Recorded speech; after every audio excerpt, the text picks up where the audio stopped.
Hoy dedicamos este episodio al cine colombiano más reciente, pues no se puede dejar pasar la agradable sorpresa que ha sido el largometraje Mi amigo Shakespeare, una película dirigida por Víctor Hugo Tres Palacios. Si bien este canal se centra en la divulgación de textos sobre cine y películas de varios países y varias épocas, también debe acercarse a la producción local y resaltar los valores y aportes en términos de lenguaje audiovisual, de invención y de exploración. Mi amigo Shakespeare es una película bastante humilde y modesta, con bastantes capas de significado y mucho por decir y por discutirse. Asistí por casualidad a su preestreno en la Cinemateca de Bogotá y a través de este video quiero decirles por qué hay que ver esta película bogotana colombiana. Soy Javier Quintero, esto es Cines de Arte y de Autores. Comencemos.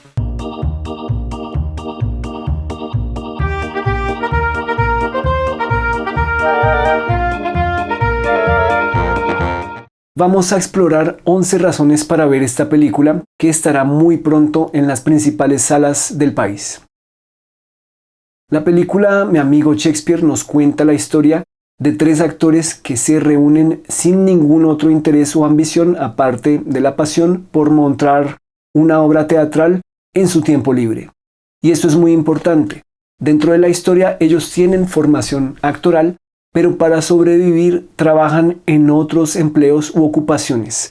Y reitero, es ahí cuando no están en sus trabajos o ocupaciones regulares que se ponen cita en el segundo piso de una casa de barrio popular adecuada como teatro para lograr sacar el proyecto adelante. Estos personajes tienen el mismo nombre y apellido de los actores que los interpretan. Son ellos Beatriz Tres Palacios, Alex Páez y Johan Candela. Esto no es gratuito porque a lo largo de la película hay una constante reflexión por esta relación entre arte y vida como una misma pulsión.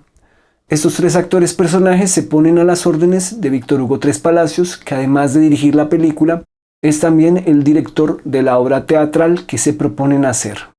Hay algo interesante en estos personajes y en el, entre comillas, mundo escogido de la película, el cual es el barrio popular bogotano de clase media. Para aquellos de ustedes que son de otros países y que quizás no lo conocen, son casas de pequeños comercios, tiendas de barrio, economías informales, casas todas una junto a la otra, pero de distintas fachadas, distintos diseños, distintos colores, distintos materiales predominantes, cada casa un mundo aparte, en su gran mayoría de 2 o 3 pisos o a veces uno solo. Casas de familias humildes, de varios miembros o a veces inquilinatos, o a veces hasta divididas en apartamentos o piezas separadas para arrendar. Esa clase de barrio en el que hemos vivido alguna vez o conocemos muy de cerca. En pocas palabras, el escenario perfecto para la mezcla popular, cosa que se echa de menos en aquella homogeneidad de los conjuntos residenciales o en los bloques de apartamentos y condominios. Este es el mundo de esta película. Esto nos lleva a una posición importante que toma mi amigo Shakespeare, que es que lo popular no es sinónimo de chabacanería, humor vulgar, ruin, bajas pasiones, ni autocaricatura, ni autodenigración. Es una condición que existe ahí para ser explorada y también para ser interpelada de otras maneras. Mis amigos sociólogos y sociólogas saben mucho más de esto. Es posible hablar de una condición, formación según clase social o capa de ilustración, estratificación económica y o cultural según el medio en el que se nace y se vive y según las posibilidades y oportunidades y acceso a la educación que se tenga. ¿Y de qué tipo de educación hablamos? El personaje del director de la obra teatral parece ser consciente de algunas preferencias y gustos formados o deformados por la cultura de masas colombiana, y entonces para tratar de hacer su contribución en términos de formación cultural y artística, decide que tienen que montar a Shakespeare, así poniendo al autor por delante de la obra como un argumento imbatible de autoridad, como buscando, según lo más elevado en materia de creación teatral, como si apuntarle a lo más alto fuera la absoluta garantía de éxito en varios niveles y el punto más álgido logrado en su respectivo medio o arte, con el fin de elevar los referentes culturales del público y también de los actores y creadores, como si con Shakespeare se fuera siempre a la segura. Y la obra elegida es Hamlet, dejando cualquier posible justificación a nuestra imaginación. Algo para resaltar es el uso sistemático de los soliloquios simultáneos, no solo de los personajes principales, sino al parecer de todos los habitantes de la ciudad. Aun cuando se encuentran juntos, compartiendo el mismo espacio, frente a frente o lado a lado, los personajes están hablando cada uno al mismo tiempo en un monólogo ininterrumpido. Un galimatías que se sostiene a lo largo de casi toda la película, como si no se dieran cuenta de la presencia de los otros, ni mucho menos le escucharan a los otros cuando hablan, lo cual sabemos es un riesgo formal asumido de forma muy valiente en términos de propuesta sonora, pues habla alguien y estamos también escuchando el monólogo de los otros que están hablando al mismo tiempo. Derivada de esta idea convertida en forma está también la invisibilidad de los interlocutores, pues en ocasiones también quien habla sin parar hace que los demás se vuelvan invisibles como si hablaran al espacio vacío. Y hay que hacer énfasis en estos dos procedimientos, pues no serían posibles en el medio teatral. Solamente los permite la imagen en movimiento, aquel cambio de posiciones de cámara para que estas situaciones de extrañamiento y cuestionamiento de la representación tengan lugar. Siguiendo con la forma, hay que mencionar una puesta en escena pensando en el medio audiovisual que permite el fluir y la continuidad espaciotemporal. Hay algunos planos secuencia en el sentido estricto de que durante una misma serie de acciones y diálogos no hay cortes, pero sí hay exploración y revelaciones de espacios y por supuesto cambios en la escala de planos. Es decir, para hacerlo más claro, para quienes no conozcan qué es un plano secuencia, pues por ejemplo seguimos a Johan Candela que está en el pasillo, camina, entra al pequeño teatro y se encuentra con Beatriz y con Páez, y Beatriz se enfurece porque no cierran la puerta y hay que volver a salir del espacio y hay que volver a entrar y siguen dejando la puerta abierta y Beatriz se enfurece más y sin cortar la situación se va repitiendo las veces que sea necesario y todavía aún sin cortar se sigue el tránsito de un espacio a otro y se sigue dejando la puerta abierta hasta que Beatriz finalmente enfurece. Los gritos de Beatriz se reciben incluso con agradecimiento y sorpresa, pues recordemos que no es usual que se grite de esta forma en el cine colombiano, pues suele ser muy contenido, muy recatado, muy conservador y no se parte ni un plato. En Mi amigo Shakespeare van a encontrar ustedes momentos donde curiosamente todos esos gritos en seguidilla adquieren su ritmo propio, su sentido propio. Gracias a que no hubo corte, entonces se aprecia mucho más ese enfurecimiento, ese descontrol, esa subida de volumen gradual, esa tensión ante nuestros propios ojos. Claro, siempre se puede ir más allá, obviamente, pero estamos explorando límites. Seguramente la siguiente película o los creadores futuros tendrán este referente y seguramente llegarán más lejos. Entonces se trata de experimentar con el descontrol hasta encontrarle su lógica en el mundo de estos personajes que funciona de acuerdo con las dimensiones de su pequeño teatro y de los recursos que tienen a la mano. A mi juicio, la gran secuencia de la película es el trayecto que hace Johan Candela manejando su taxi para ganarse la vida y discutiendo con el cliente que va sentado atrás, mientras que estaciona el carro y continúa su soliloquio y en diferentes movimientos de cámara, hacia la silla de atrás y luego hacia la silla de adelante, notamos cómo los personajes van cambiando sin que haya corte y ni siquiera se note en el sonido el momento en que supuestamente entran y salen del auto. La ilusión de continuidad entonces y de paso del tiempo funciona y es totalmente creíble. Otro ejemplo de un efecto de extrañamiento original específico de esta película, construido como una solución a un problema concreto del mundo de la película y de los personajes de esta película. Otra gran ventaja que le brinda el lenguaje audiovisual a Víctor Hugo Tres Palacios y que lo aprovecha a cabalidad.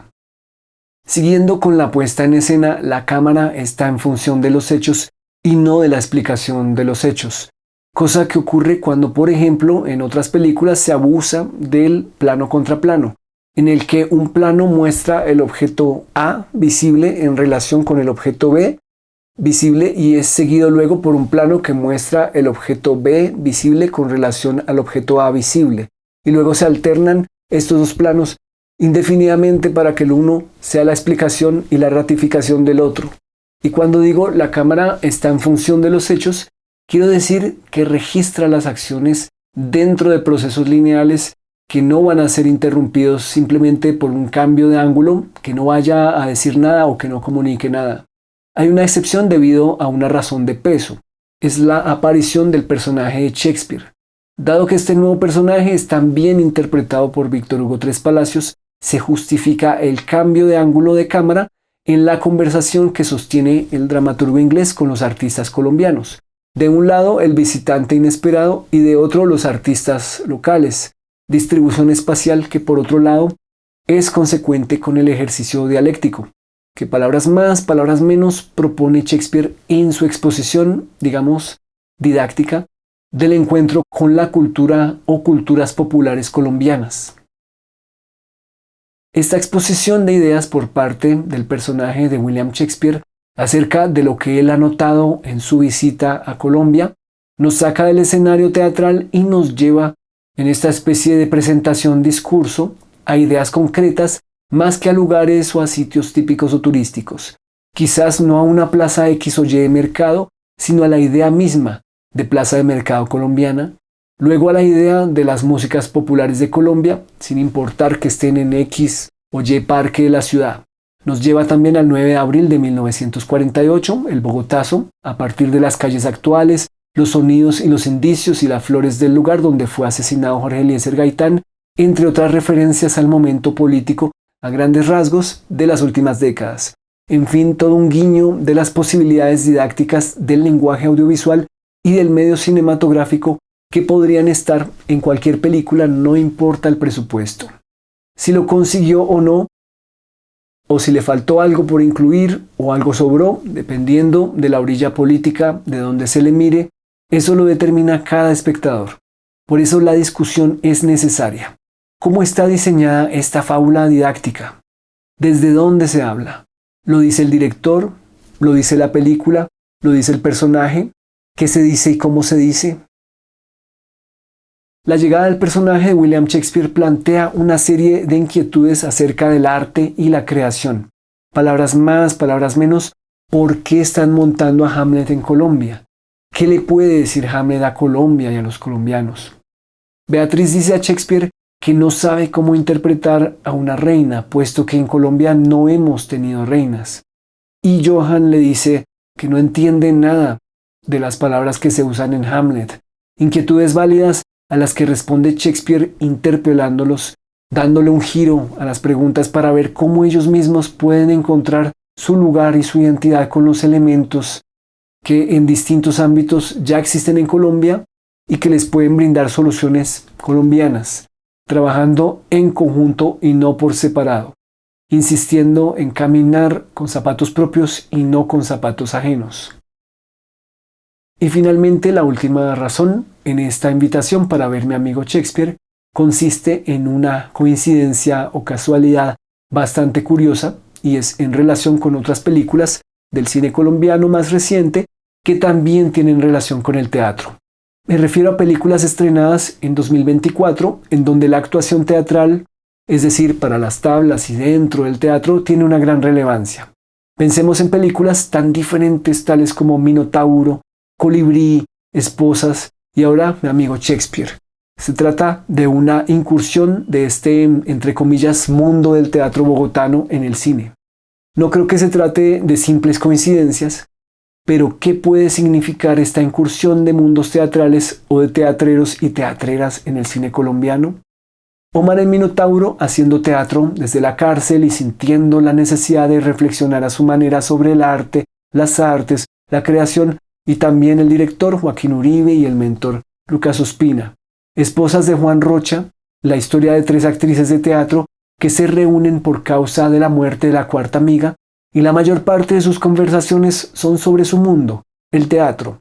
Luego está Colibrí de Juan Pedro David Salazar y Francisco Salazar, contando una historia cuyo núcleo es una compañía teatral que se debate entre ser independiente o venderse a las lógicas comerciales. y ahora por supuesto mi amigo Shakespeare. 4 ejemplos de incursiones. Ustedes juzgarán si algunas salieron mejor libradas que otras, si algunas les aportaron más que otras, o qué rescatan de ellas y de sus imaginarios del teatro, la vocación teatral, el circuito teatral, la creación teatral o incluso, podríamos decir, cierta lucha teatral por la supervivencia. ¿Por qué nos cuentan lo que acontece en el circuito o cierto circuito ficcionado del teatro o de cierto teatro en Bogotá? ¿Por qué debería interesarnos esta incursión? ¿Qué aporta ahora y qué podría aportar en un futuro? Podríamos estar hablando de teorías, lenguajes teatrales, especificidades, disciplina teatral, rupturas, experimentación, terrenos, géneros y subgéneros fascinantes a explorar, sin hablar del circo y del clown, por ejemplo, repertorios de teatro universal y local para jugar, armar y desarmar. El día de hoy estamos hablando de una propuesta teatral, audiovisual, con su propia dramaturgia, que llegó incluso a plantearse la llegada de Shakespeare, alguien que supuestamente vivió y murió en el siglo XVI y XVII, cuya aparición es consistente y también verosímil en relación con el tono de la película. Volviendo a mencionar, los soliloquios y la invisibilidad podrían haber sido propuestos en el cine colombiano por alguien que no hubiese tenido la formación o la inquietud o la curiosidad teatral. Ya en el canal hemos hablado de cómo el cine colombiano está tomándose cada vez más en serio la dirección de actores y la construcción de personajes. Ya mencionamos este aspecto en el video que dedicamos a Malta y 4 directoras colombianas. Si se sigue este camino, el cine colombiano seguramente va a ser algún día, quién sabe, un referente, ¿por qué no?, en materia de dramaturgia y construcción dramática. Si hay rigor, si hay exploración, por supuesto experimentación y apuestas arriesgadas. ¿De qué otras formas puede haber intercambios valiosos entre el cine colombiano y las otras artes y artistas colombianos y colombianas para construir obras que sean gradualmente más ricas, interesantes y desafiantes y que caminen con zapatos propios y no ajenos? Gracias por acompañarme hasta el final de este episodio. Por favor, compártanlo y denle un me gusta si les aportó de alguna manera. Y también, por favor, suscríbanse al canal para estar al tanto del cine de varios países y épocas. No olviden explorar los videos y las listas dedicadas a libros y autores de distintos lugares. ¡Feliz semana!